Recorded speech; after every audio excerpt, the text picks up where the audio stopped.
0 to 1 notes on startups और how to build the future लिखी है पीटर थील ने ब्लेक मास्टर्स के साथ। पीटर थील वही इंसान है जो पेपैल के को-फाउंडर है, फेसबुक के पहले बाहर से इन्वेस्ट करने वाले इंसान हैं और एक ऐसी सोच रखते हैं जो दुनिया के ज्यादातर लोगों से बिल्कुल अलग है। तो आज का ये सफर बहुत गहरी सोच, बहुत कुछ सीखने का और अपनी जिंदगी को एक नए नजर से देखने का मौका होगा। तो चाय या कॉफी बनाओ, आराम से बैठो और चलो शुरू करते हैं। सबसे पहले ये समझना जरूरी है कि ये बुक एक्चुअली आई कहां से। ब्लेक मास्टर्स एक स्टूडेंट थे स्टैनफोर्ड लॉ स्कूल में और पीटर थील वहां एक कोर्स पढ़ाते थे, CS 183 स्टार्टअप। मास्टर्स ने उन लेक्चर्स के नोट्स इतने अच्छे लिए कि वो नोट्स इंटरनेट पर वायरल हो गए। मिलियंस ऑफ पीपल ने पढ़ा उन्हें और फिर थील ने उन्हें एक बुक की शक्ल दी। तो ये सिर्फ एक थ्योरी की बुक नहीं है, ये एक ऐसी सोच है जो रियल क्लासरूम में रियल स्टूडेंट्स के लिए एक रियल बिजनेसमैन ने शेयर की थी। तो चलते हैं पहली और सबसे इंपॉर्टेंट बात की तरफ। पीटर थील की पूरी बुक का कोर आइडिया एक सिंपल सवाल से शुरू होता है जो वो अपने हर इंटरव्यू में पूछते हैं। Tell me something that is true that almost nobody agrees with you on. ये सवाल सुनने में सिंपल लगता है, लेकिन ये एक इंसान की पूरी थिंकिंग को अनकवर कर देता है, क्योंकि दुनिया में ज्यादातर लोग वही मानते हैं जो सब मानते हैं। हम स्कूल में यही सीखते हैं, follow the crowd, agree with the text book, don't question the teacher. लेकिन जो इंसान कुछ अलग सोचता है, जो कुछ ऐसा देखता है जो बाकी लोग नहीं देखते, वही इंसान फ्यूचर बनाता है। थील कहते हैं कि प्रोग्रेस दो तरह की होती है। पहली प्रोग्रेस है हॉरिजॉन्टल या एक्सटेंसिव प्रोग्रेस, यानी वो करना जो ऑलरेडी हो चुका है। 1 से 2, 2 से 3, 3 से 4। इंग्लिश में इसके लिए वो वर्ड यूज करते हैं 1 to n। जैसे अगर एक जगह टाइपराइटर बनता है और फिर 100 जगह टाइपराइटर्स बनते हैं, तो ये हॉरिजॉन्टल प्रोग्रेस है। कॉपी करना, रेप्लिकेट करना, स्केल करना, ये यूजफुल है, लेकिन ये ब्रेक थ्रू नहीं है। दूसरी प्रोग्रेस है वर्टिकल या इंटेंसिव प्रोग्रेस, यानी कुछ ऐसा करना जो पहले कभी नहीं हुआ। 0 से 1 बनाना, 0 to 1। जैसे टाइपराइटर से डायरेक्टली कंप्यूटर बनाना, ये वर्टिकल प्रोग्रेस है, ये रेवोल्यूशनरी है। ये वो प्रोग्रेस है जो दुनिया को एक्चुअली बदल देती है। और थील की पूरी बुक इसी एक आइडिया के आसपास घूमती है कि आप अपनी जिंदगी में, अपने स्टार्टअप में, अपने बिजनेस में, क्या आप 1 to n चल रहे हो या 0 to 1। ये सवाल बहुत पावरफुल है। सोचो अपने आसपास कितने लोग हैं जो एक काम कर रहे हैं जो ऑलरेडी हजारों लोग कर रहे हैं। कितने रेस्टोरेंट्स हैं जो सेम खाना बना रहे हैं। कितनी कोचिंग क्लासेस हैं जो सेम चीज पढ़ा रही हैं। वो सब 1 to n में है। और फिर सोचो एक ध्रुव मल्होत्रा या एक इंजीनियर जिसने कोई ऐसी टेक्नोलॉजी बनाई जो पहले थी ही नहीं, वो 0 to 1 कर रहा है। थील कहते हैं कि असली वैल्यू, असली वेल्थ, असली इम्पैक्ट 0 to 1 से आता है, कंपटीशन से नहीं, क्रिएशन से आता है। अब थील एक और बात कहते हैं जो दुनिया के ज्यादातर बिजनेस स्कूल्स और टेक्स्ट बुक्स से बिल्कुल उल्टी है। वो कहते हैं कि कंपटीशन अच्छा नहीं होता। सुनने में ये कैपिटलिस्ट कंट्री के रूल्स के खिलाफ लगता है ना?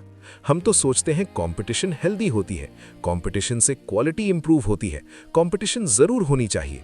लेकिन थील कुछ और ही एंगल से देखते हैं। वो कहते हैं कि अगर आप ट्रूली कंपेटिटिव मार्केट में हो, जहां बहुत सारे प्लेयर्स हैं, जहां सब एक जैसी चीज बेच रहे हैं, तो आप प्रॉफिट नहीं कमा सकते, क्योंकि जब कंपटीशन ज्यादा होती है तो प्राइसेस नीचे आती हैं, मार्जिन्स खत्म हो जाती हैं और कंपनी सिर्फ सरवाइव करती है, थ्राइव नहीं करती।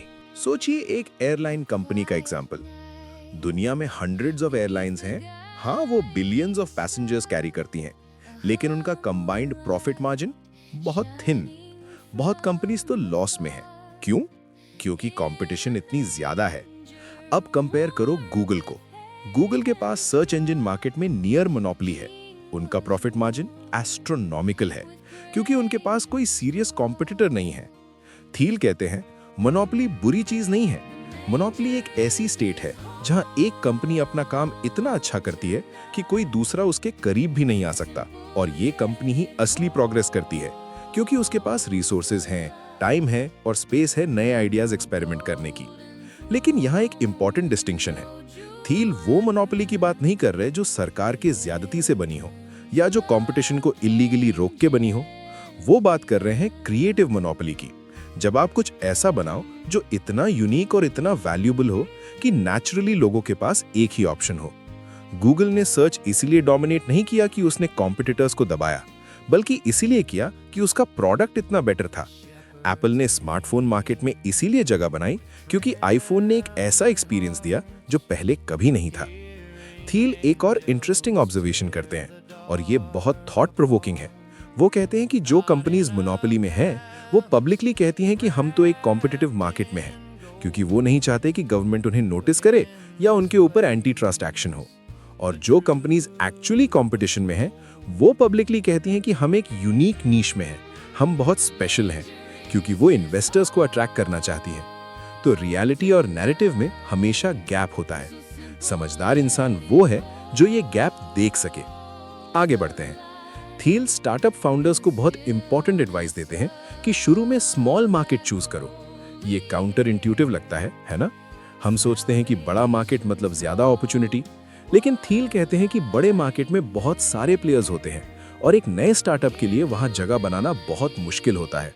इसलिए बेटर ये है कि एक छोटी सी नीश चूज करो, उसमें मोनोपोली बनाओ और फिर एक्सपैंड करो। Amazon ने इसी स्ट्रैटेजी को फॉलो किया। जेफ बेजोस ने Amazon की शुरुआत सिर्फ बुक्स से की। बुक्स, दुनिया के सारे प्रोडक्ट्स में से उन्होंने एक सिंपल कैटेगरी चूज की। बुक्स की ऑनलाइन मार्केट रिलेटिवली मैनेजेबल थी। बेजोस ने उसमें डोमिनेट किया, प्रोसेसेस बिल्ड किए, लॉजिस्टिक्स समझे और फिर एक्सपैंड करना शुरू किया। म्यूजिक, डीवीडीज, इलेक्ट्रॉनिक्स और इवेंचुअली एवरीथिंग। अगर बेजोस पहले डे से ही एवरीथिंग का ऑनलाइन स्टोर बनाने की कोशिश करते तो शायद फेल हो जाते। यही बात पेपैल के साथ भी हुई। थील और उनकी टीम ने शुरू में सिर्फ ईबे के पावर सेलर्स को टारगेट किया, एक बहुत ही स्पेसिफिक स्मॉल ग्रुप। उन्होंने पहले उन्हें सेटिस्फाई किया, उनका ट्रस्ट जीता, उनसे फीडबैक लिया और फिर आगे बढ़ते गए। तो अगर आप कोई बिजनेस या स्टार्टअप सोच रहे हो तो अपने आप से पूछो, मेरी सबसे छोटी, सबसे स्पेसिफिक कस्टमर बेस कौन है जिसमें मैं ट्रूली डोमिनेट कर सकता हूं? वहां से शुरू करो। थील एक और चीज के बारे में बात करते हैं जो बहुत इंपॉर्टेंट है, और वो है लास्ट मूवर एडवांटेज। हम सब फर्स्ट मूवर एडवांटेज के बारे में सुना है, यानी जो पहले मार्केट में आया वो जीता। लेकिन थील कहते हैं कि ये हमेशा सच नहीं है। पहले आना जरूरी नहीं, लास्ट में आना और डोमिनेट करना जरूरी है। माई स्पेस सोशल नेटवर्किंग में पहले आई, लेकिन फेसबुक ने डोमिनेट किया। अल्टा विस्टा सर्च इंजन में पहले आई, लेकिन गूगल ने डोमिनेट किया। तो टाइमिंग इंपॉर्टेंट है, लेकिन आखिरी पोजीशन ज्यादा इंपॉर्टेंट है। थील कहते हैं कि एक ग्रेट बिजनेस की डेफिनेशन है कैश फ्लोज, जो फ्यूचर में बहुत ज्यादा होंगे, आज से कई साल बाद। इसलिए एक बिजनेस की वैल्यू प्रेजेंट में उतनी नहीं है जितनी उसकी फ्यूचर कैश फ्लोज की वैल्यू है। इसीलिए टेक कंपनीज के वैल्यूएशंस इतने हाई होते हैं। इन्वेस्टर्स उनके फ्यूचर पोटेंशियल को प्राइस इन कर रहे होते हैं। अब बात करते हैं एक ऐसी चीज की जो थील की बुक का एक वेरी मेमोरेबल और डिबेटेड हिस्सा है, और वो है सीक्रेट्स। थील कहते हैं कि दुनिया में अभी भी बहुत सारे सीक्रेट्स हैं जो डिस्कवर होने बाकी हैं। सीक्रेट्स मतलब वो ट्रूथ्स जो एग्जिस्ट करती हैं, जो नोएबल हैं, लेकिन जिन्हें अभी तक किसी ने फुली एक्सप्लोर नहीं किया। एक कैटेगरी है secrets of nature, physics, biology, chemistry के लॉज जो साइंस डिस्कवर करता रहता है। और दूसरी कैटेगरी है सीक्रेट्स अबाउट पीपल, यानी वो चीजें जो लोगों के बारे में सच हैं, लेकिन लोग खुद नहीं जानते या नहीं बताते। थील कहते हैं कि ग्रेट कंपनीज सीक्रेट्स के ऊपर बिल्ट होती हैं। एयरबीएनबी ने एक सीक्रेट डिस्कवर किया कि लोगों के घरों में अनयूज्ड स्पेस है, और साथ ही ये भी कि स्ट्रेंजर्स एक दूसरे पर ट्रस्ट कर सकते हैं किसी प्लेटफॉर्म के थ्रू। ये दोनों सीक्रेट्स थे, एक लोगों के बिहेवियर के बारे में, एक अंडर यूटिलाइज्ड रिसोर्स के बारे में। उबर ने एक सीक्रेट डिस्कवर किया कि सिटी में बहुत सारे कार ओनर्स हैं जिनके पास आइडल टाइम है, और बहुत सारे लोग हैं जिन्हें कन्वीनियंट राइड्स चाहिए, और एक मिडिलमैन ऐप दोनों को कनेक्ट कर सकता है। तो सवाल ये है, आपके फील्ड में, आपकी लाइफ में कौन सा सीक्रेट है जो अभी तक किसी ने प्रॉपर्ली एक्सप्लोर नहीं किया? कौन सी प्रॉब्लम है जो सब फील करते हैं लेकिन कोई सॉल्व नहीं कर रहा? वहां अपॉर्चुनिटी है। थील एक इंपॉर्टेंट वार्निंग भी देते हैं कि आज के जमाने में लोगों ने सीक्रेट्स ढूंढना बंद कर दिया है। कुछ पार्ट ये है कि हम स्कूल में यही सीखते हैं कि सब कुछ ऑलरेडी डिस्कवर हो चुका है। कुछ पार्ट ये है कि दुनिया इतनी कॉम्प्लेक्स हो गई है कि नए आइडियाज ढूंढना रिस्की लगता है। और कुछ पार्ट ये है कि अगर आप कुछ अलग बोलते हो तो लोग आपको वियर्ड समझते हैं। लेकिन थील कहते हैं कि जो लोग सीक्रेट्स ढूंढ रहे हैं, जो कन्वेंशनली सोचने से मना कर रहे हैं, वो ही लोग हैं जो फ्यूचर बना रहे हैं। चलिए अब बात करते हैं फाउंडेशंस की। थील कहते हैं कि किसी भी कंपनी की फाउंडेशन यानी उसके शुरुआत के डिसीजंस बहुत ज़्यादा इंपॉर्टेंट है। जब आप एक कंपनी स्टार्ट करते हो तो पहले कुछ महीने और साल में जो डिसीजंस लिए जाते हैं, को फाउंडर्स कौन है, कंपनी स्ट्रक्चर क्या है, इक्विटी डिस्ट्रीब्यूशन क्या है, कल्चर क्या है, इन सब चीज़ों का असर सालों तक रहता है। थील यहाँ एक इंटरेस्टिंग एनालॉजी देते हैं। वो कहते हैं कि किसी इंसान की जिंदगी में भी शुरुआत के साल बहुत इंपॉर्टेंट होते हैं। जो हैबिट्स, बिलीफ्स और पैटर्न्स बचपन में बन जाते हैं वो बाद में चेंज करना बहुत मुश्किल होता है। और इसी तरह एक कंपनी के अर्ली डीएनए में जो चीज़ घुस जाए वो कल्चर बन जाता है, वो नॉर्म बन जाता है। को फाउंडर्स के सिलेक्शन के बारे में थील एक अच्छी कंपैरिजन देते हैं। वो कहते हैं कि को फाउंडर्स चूज करना एक तरह से शादी करने जैसा है।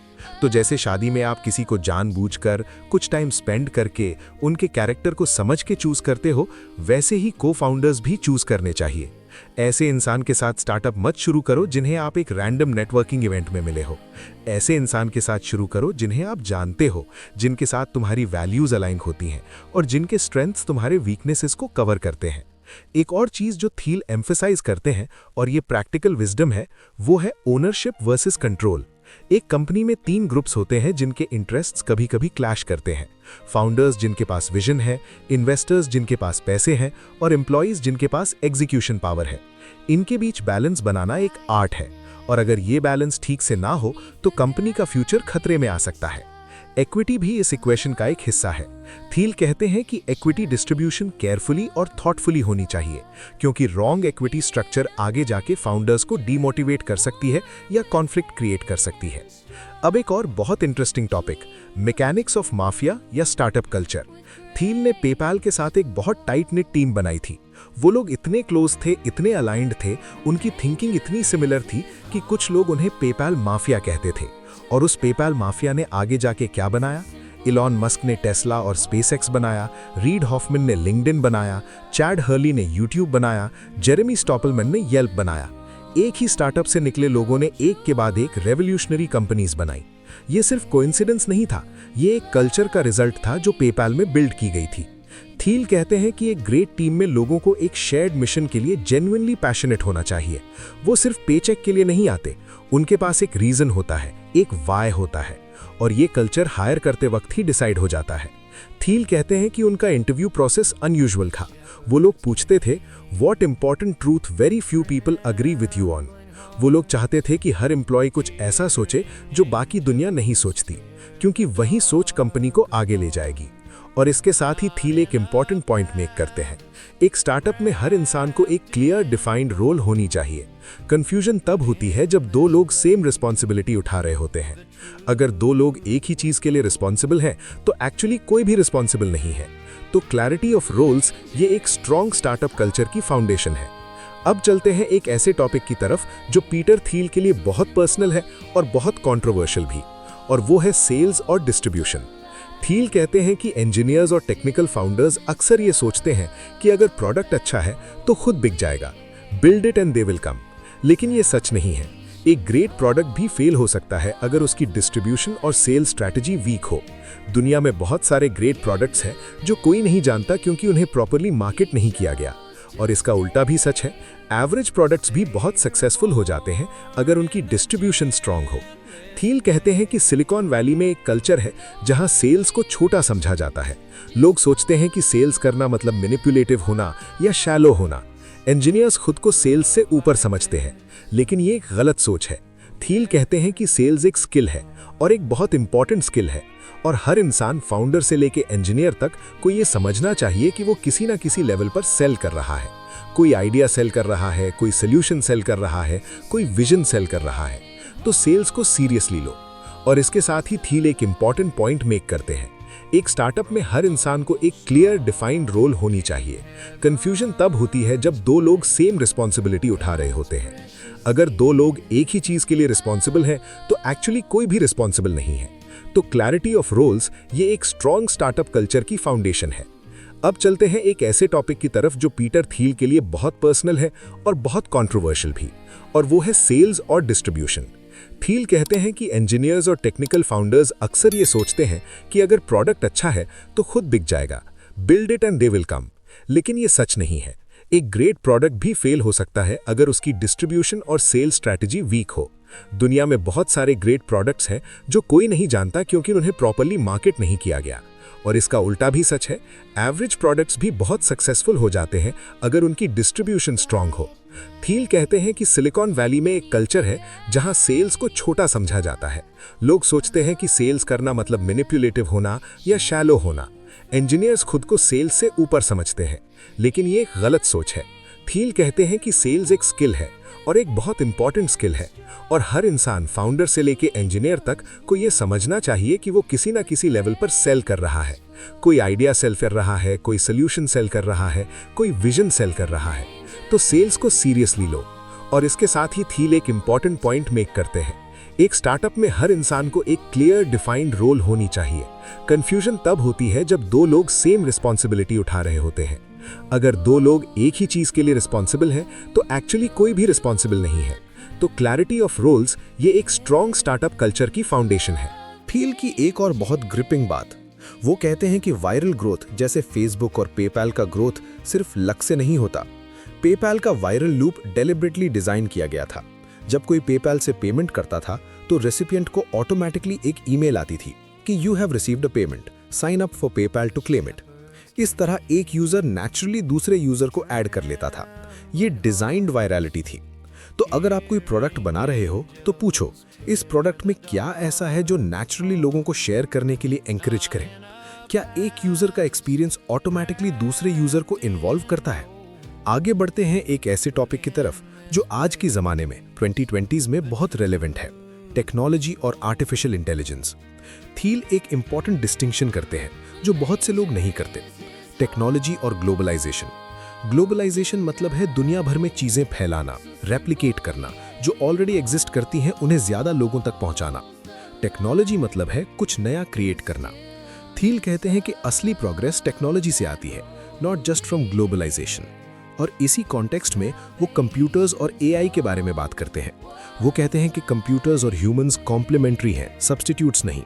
मतलब कंप्यूटर्स वो काम बहुत अच्छे करते हैं जो रेपिटेटिव पैटर्न बेस्ड है, जो डेटा हैवी है, लेकिन ह्यूमंस वो काम करते हैं जो जजमेंट, क्रिएटिविटी, कॉन्टेक्स्ट और मॉरल रीजनिंग मांगता है। तो फ्यूचर में बेस्ट आउटकम्स वहां आएंगे जहां ह्यूमंस और कंप्यूटर्स साथ में काम करें, एक दूसरे को रिप्लेस करके नहीं, बल्कि एक दूसरे की स्ट्रेंथ्स को एम्पलीफाई करके। थील ने पेपैल में फ्रॉड डिटेक्शन के लिए एक ऐसे सिस्टम का एग्जाम्पल देते हैं जहां एल्गोरिदम सस्पिशियस ट्रांजैक्शंस फ्लैग करता था, लेकिन ह्यूमंस फाइनल डिसीजन लेते थे। दोनों के कॉम्बिनेशन ने एक ऐसे रिजल्ट दिया जो ना सिर्फ एल्गोरिदम से पॉसिबल था, ना सिर्फ ह्यूमंस से। ये इंसाइट आज 2026 में बहुत रेलेवेंट है, जब एआई टूल्स तेजी से इवॉल्व हो रहे हैं। बहुत लोग डरा रहे हैं कि एआई उनकी जॉब्स ले लेगा, लेकिन थील का फ्रेमवर्क सजेस्ट करता है कि ये बाइनरी थिंकिंग है। असली सवाल ये नहीं है कि एआई या ह्यूमन, असली सवाल ये है कि एआई और ह्यूमन को साथ में कैसे कंबाइन करें ताकि रिजल्ट एक्सपोनेंशियली बेटर हो। अब एक ऐसा चैप्टर जो बहुत पावरफुल है, और वो है एनर्जी और क्लीन टेक का केस स्टडी। ये चैप्टर एक वार्निंग की तरह है। 2000s के अर्ली डेकेड में क्लीन टेक में बिलियंस ऑफ डॉलर्स इन्वेस्ट किए गए। Solar panels, wind energy, electric cars, सब में मैसिव इन्वेस्टमेंट आई, लेकिन ज्यादातर कंपनीज फेल हो गईं। क्यों? थील कहते हैं क्योंकि उन्होंने फंडामेंटल्स को इग्नोर किया। उन्होंने बिना किसी ड्यूरेबल कंपेटिटिव एडवांटेज के मार्केट में जंप किया। वो कंपटीशन में थी एक दूसरे से, चाइना से, एस्टैब्लिश्ड एनर्जी सोर्सेज से, और उनके पास कोई यूनिक सीक्रेट नहीं था, कोई रियल मोनोपोली नहीं थी। सिर्फ बज था, कैपिटल था और गुड इंटेंशंस थी। लेकिन बज और गुड इंटेंशंस कंपनी नहीं चलाते। टेस्ला इस लिस्ट में एक्सेप्शन है। टेस्ला ने सक्सीड किया। क्यों? क्योंकि टेस्ला ने टेक्नोलॉजी, डिजाइन, ब्रांड और डायरेक्ट टू कंज्यूमर सेल्स ये सब एक साथ इतनी वेल एग्जीक्यूट की कि वो एक रियल डिफरेंशिएटेड प्रोडक्ट बन गया। इलॉन मस्क का विजन सिर्फ क्लीन एनर्जी नहीं था, वो एक एस्पिरेशनल, डिजायरेबल प्रोडक्ट बनाना चाहते थे जो लोगों को जेन्युइनली एक्साइटेड करे। ये 0 to 1 थिंकिंग थी। बाकी clean tech companies 1 to N में थी, एग्जिस्टिंग सोलर टेक को स्लाइटली इंप्रूव करके, स्लाइटली चीप करके। टेस्ला ने कुछ अलग किया। तो थील का लेसन ये है, किसी भी फील्ड में, whether it's clean tech, health, education, finance, अगर आप सिर्फ एग्जिस्टिंग सोल्यूशन को बेटर बनाना की सोच रख रहे हो तो फेलियर का रिस्क ज्यादा है। लेकिन अगर आप कुछ ऐसा कर रहे हो जो फंडामेंटली डिफरेंट है, जो किसी अनसॉल्व्ड प्रॉब्लम को सॉल्व कर रहा है, तो सक्सेस का चांस ज्यादा है। चलते हैं अब एक बहुत एग्जिस्टेंशियल टॉपिक की तरफ, और वो है the founders paradox. Peter Thiel observe करते हैं कि ग्रेट फाउंडर्स ऑफन बहुत अनयूजुअल इंसान होते हैं। वो एकदम नॉर्मल नहीं होते, उनके बारे में कुछ ऐसा होता है जो लोगों को उन पर फोकस करने पर मजबूर करता है, चाहे वो लव करें या हेट। इलॉन मस्क के बारे में सोचिए, वो एक विजनरी है, लेकिन उनके बारे में लोगों की ओपिनियंस बहुत एक्सट्रीम हैं। स्टीव जॉब्स के बारे में, वो एक जीनियस थे, लेकिन उनका बिहेवियर ऑफन इरैटिक था, डिफिकल्ट था। Bill Gates, Larry Ellison, Jeff Bezos, ये सब समहाउ नॉर्मल की डेफिनेशन में फिट नहीं होते। थील कहते हैं कि ये कोइंसिडेंस नहीं है।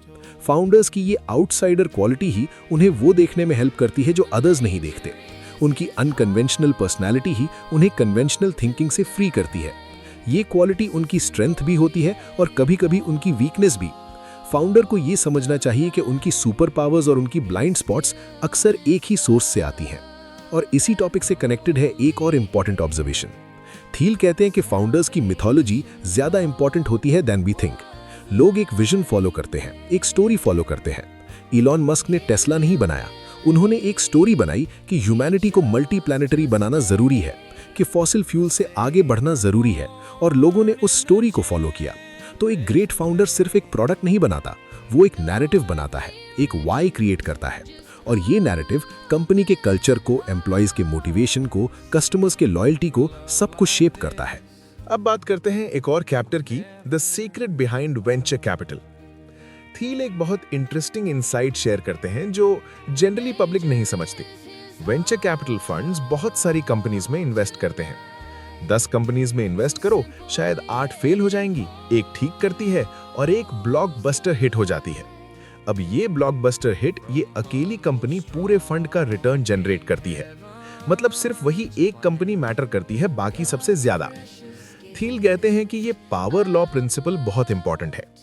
आउटकम्स इक्वली डिस्ट्रीब्यूट नहीं होते, वो एक्सट्रीम्स में डिस्ट्रीब्यूट होते हैं। एक विनर सबको बीट करता है।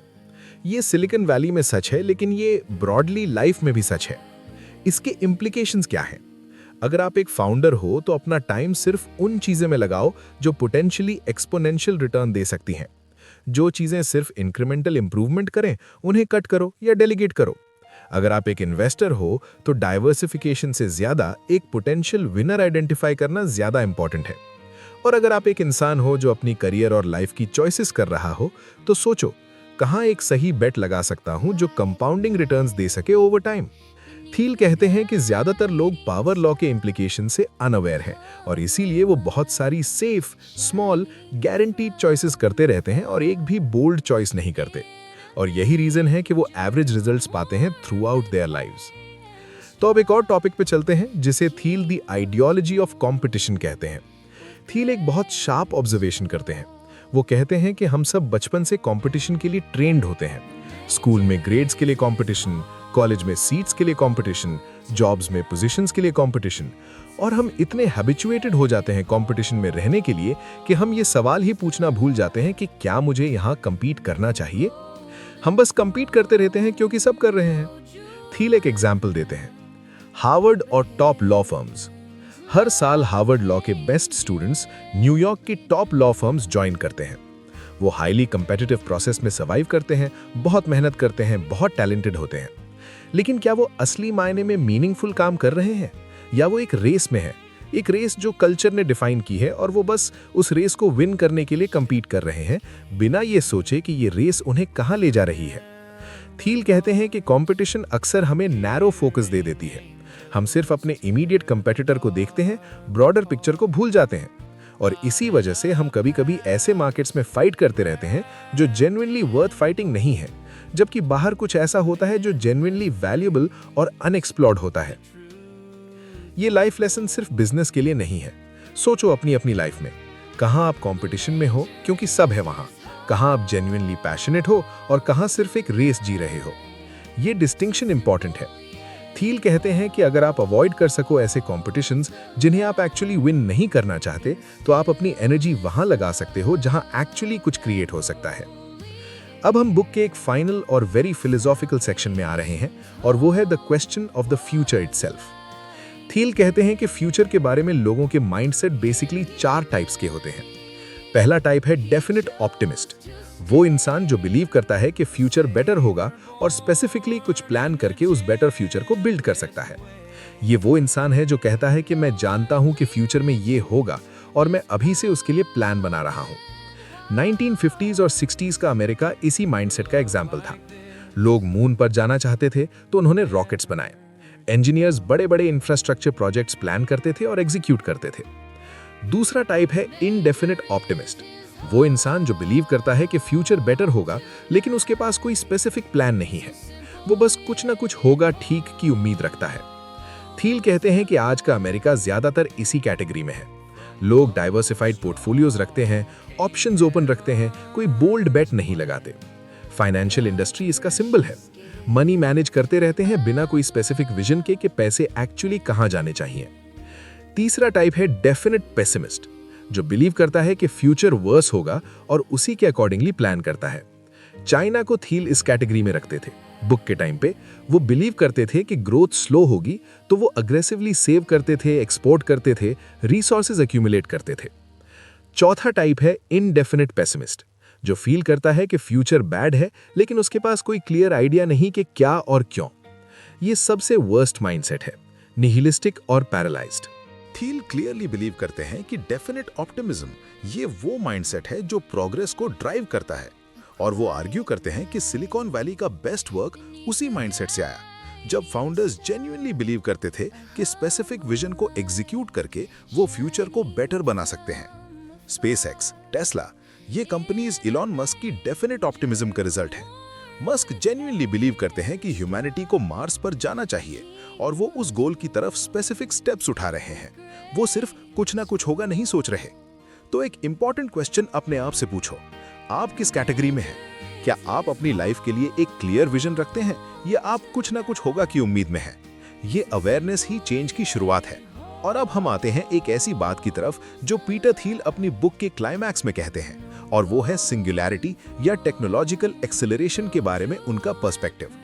थील ये नहीं कहते कि टेक्नोलॉजी ऑटोमेटिकली हमें सेव कर लेगी। वो कहते हैं कि टेक्नोलॉजी एक पॉसिबिलिटी है, सर्टेनिटी नहीं। अगर हम सही चॉइसेस करें, अगर सही लोग सही प्रॉब्लम सॉल्व करें, अगर हम जेन्युइनली 0 to 1 थिंकिंग को अडॉप्ट करें, तो एक बेटर फ्यूचर पॉसिबल है। लेकिन अगर हम सिर्फ कॉपी करते रहें, सिर्फ कंपीट करते रहें, सिर्फ सेफ बेट्स लगाते रहें, तो स्टैग्नेशन तय है। थील एक पावरफुल स्टेटमेंट के साथ बुक को ऑलमोस्ट क्लोज करते हैं। वो कहते हैं कि हम एक ऐसी दुनिया में नहीं रहना चाहते जहां सब कुछ मैनेज्ड और ऑप्टिमाइज्ड हो, लेकिन कुछ भी जेन्युइनली न्यू ना बने। हम चाहते हैं कि इंसान ऐसे प्रॉब्लम सॉल्व करें जो अभी अनसॉल्व्ड है, कैंसर का क्योर ढूंढे, क्लीन एनर्जी बनाएं, फ्यूचर जनरेशन के लिए एक ऐसी दुनिया छोड़ें जो जेन्युइनली बेटर हो। और ये सिर्फ सरकारों या एनजीओज का काम नहीं है, ये एवरी इंडिविजुअल का काम है जो अपनी लाइफ में कुछ ऐसा करने की सोचता है जो जेन्युइनली मैटर करे। ये बुक अल्टीमेटली एक कॉल टू एक्शन है। अपने आप को देखो, अपनी थिंकिंग को चैलेंज करो, वो सीक्रेट ढूंढो जो सिर्फ आप देख सकते हो, और फिर उस सीक्रेट को एक रियलिटी में कन्वर्ट करने की हिम्मत रखो। कंपटीशन में रहना कंफर्टेबल लगता है क्योंकि सब वहां है, लेकिन रियल प्रोग्रेस, रियल कंट्रीब्यूशन वो हमेशा उन लोगों से आती है जो अकेले राह चलते हैं, जो अलग सोचते हैं, जो दुनिया को एज इट इज से ज्यादा एज इट कुड बी की नजर से देखते हैं। तो दोस्तों, ये थी 0 to 1 पीटर थील की वो मास्टरपीस जो सिर्फ बिजनेस के बारे में नहीं, बल्कि थिंकिंग के बारे में, फ्यूचर के बारे में और अपनी जिंदगी के सबसे इंपॉर्टेंट डिसीजंस के बारे में है। हर चैप्टर एक मिरर है जो आपको खुद को देखने पर मजबूर करता है। क्या आप 0 to 1 सोच रहे हैं या 1 to n? क्या आप जेन्युइनली कुछ क्रिएट कर रहे हैं या सिर्फ कंपीट कर रहे हैं? क्या आपके पास एक सीक्रेट है, कुछ ऐसा जो आप जानते हैं जो दुनिया को अभी नहीं पता? ये सवाल सीधे हैं, लेकिन इनके जवाब देना दैट टेक्स करेज। अगर ये समरी आपको वैल्यूएबल लगी तो प्लीज इस वीडियो को लाइक करें, अपने दोस्तों के साथ शेयर करें और द रीबैस बुक चैनल को जरूर सब्सक्राइब करें ताकि आगे आने वाली पावरफुल बुक समरीज आपको मिलती रहें। आज के लिए इतना ही। अपना ख्याल रखें, पढ़ते रहें, सोचते रहें और याद रखें, फ्यूचर उन्हीं का है जो इसको बिल्ड करने की हिम्मत रखते हैं। द रीडर्स बुक की तरफ से धन्यवाद और फिर मिलेंगे।